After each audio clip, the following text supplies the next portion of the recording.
the building, and I walked over. There was a window off the side of the building. Someone had taken it down, and it looked like a really cool picture. It wasn't broken. It was, you know, I took the picture, and no sooner I was with another female, and there was males, but they just weren't close by, and said, this doesn't look very good. You know, we should get out of here. As soon as I said this man flew around the corner, you know, in his truck, jumped out, pushed her aside, and grabbed me and my camera. So I grabbed the strap, you know, and he just beat me in the face with it. And it was scary. Wow.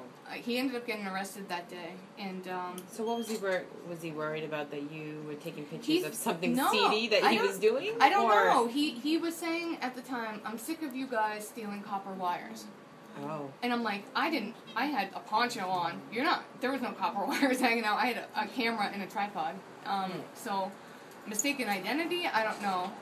But that was pretty much, you know, the straw that broke the camel's back. I had a lot of stress.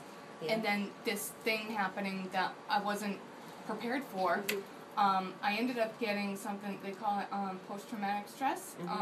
And it replayed over and over and over again. And I didn't know how to stop it. I didn't, you know, I hadn't gone through AA when I first quit drinking. I didn't have that support. You know, I had counseling, you know, but nothing could prepare me for that. And I went to my primary care and I said, listen, this happened, this won't stop playing. I don't know any other way to cope other than to drink. And if I drink, I'll lose my kids. I know I will, you know. And so I ended up checking myself into a place where I could get that kind of support and kind of regroup and at least you recognize it, because a lot of people don't. So I mean, for you to do this, say, you know what, people really do, Melissa. Right. They do recognize it, but they don't do anything about it because of shame, because of what people are going to say or think, or family members, or whoever. I mean, how many people I held back just with the shame factor? Not so much that they're ashamed, but they're afraid to shame their parents, afraid to, you know, and I you know, I guess I'm far enough away from it that I just look at it like the inward turmoil that you sit with when you're an alcoholic is that you're not going to bring people shame. You know, you're sitting with all this forever, you know, this vicious addiction. But how many people are alcoholics and keep it so hidden? Yeah, well, I mean, you have to, once you admit that you're an alcoholic, you can't ever unknow something like that. And I think that is what the major factor is in stopping, you know, is making that initial statement. Right. Like, I have a problem with alcohol. If you fall back off the wagon after that, that's where a lot of the guilt comes and stuff. But, I mean, if people are held back from getting help because of what they think other people are going to think, what do you think that they think when you're a wreck? Right. Or when you blow off family, or, you know, no one trusts you with their kids, and you know what I mean? Like, there are certain people that, if they're not willing to get help, that I know to act accordingly, that I don't trust them. You know what I mean? And it's just... And some people go through that depression after they find out a diagnosis, but like you said, because you'd went through such traumatic experience before of losing your baby, you were like, this is not the biggest deal in someone's life. I mean, some people need but I have to make a medications. statement about that, because it's not the biggest thing in her life. Right. But for But it doesn't minimize... Oh, no. Oh, right. In anyone else's lives, because it may be the biggest thing in my life. Right. Right. Exactly. Right? So if you think about it that way, although she has been through worse, right, but she has a different outlook. I just mean for her, but it was the salt, you know, that kind of triggered things because she went through it. And I guess I'm just trying to bring a perspective is, right, what we're going through is you get a diagnosis, could be the worst thing you're going through in your life. Right. But sometimes if we do look through the lens that there are people are worse off, you know, like when you see a child in a wheelchair that can't talk, and then I have my child with autism that he can say some words. Sometimes when we see the other side of things, it kind of helps us get through. It's like, you know. But I would have curled. That's the thing is, with me and my upbringing and the coping skills that I had, I would have curled up and died if that was the worst thing. You know, you are not in a ball someplace. You are being very proactive. And yeah, it might be the most devastating thing that's happened to your family, but it's not rolling you. And that's the thing is it would have with me. Had I not experienced, you know, like I said, everything happens for a reason. Had I not experienced that, maybe I'd be a mess and not be able to do the things that I need to get my son caught up. And at first, people do feel that way. I know, Christine, you felt like that, and some people, when you first hear that, it is traumatizing. Yeah. To hear that diagnosis. It's a process. Well, and when they tested him at 18 months, he ended up testing his speech and language recognition. He tested for a 4-month-old. That's how far behind he was. And the doctor thought that was normal. Okay, I just have to throw that one in there. So, all of these things coming together, I know it's like getting near the end of the show, taking kids with autism or ADHD, any parent that has kids with these diagnoses, know that taking them to a photo studio is a joke. It is a joke. It's not worth your money.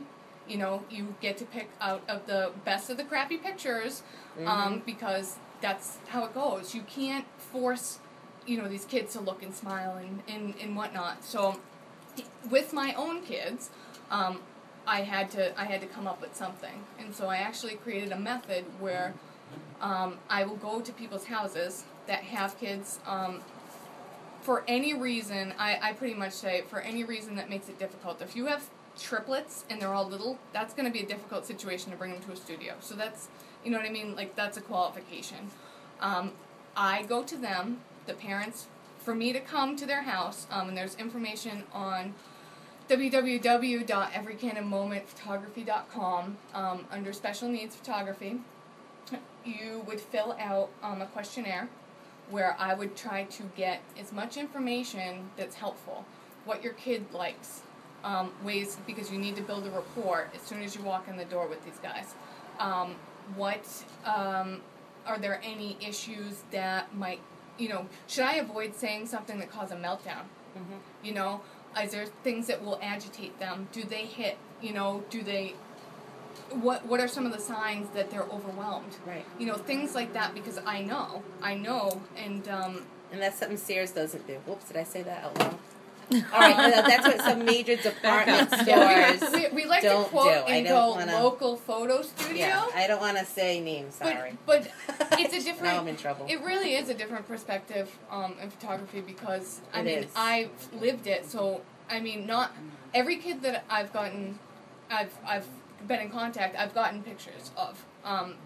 It may have been a longer of a process, or it may have taken a little bit more, but when you book and it's a special needs case, you get that time. I will not go until I feel that either your child has hit their max and can't do it, and then we can reschedule, or I have pictures. And you don't, you know, you go to a normal place and you get one pose in like a million different, you know, weird size prints. I let people choose their sizes. It goes by the sheet.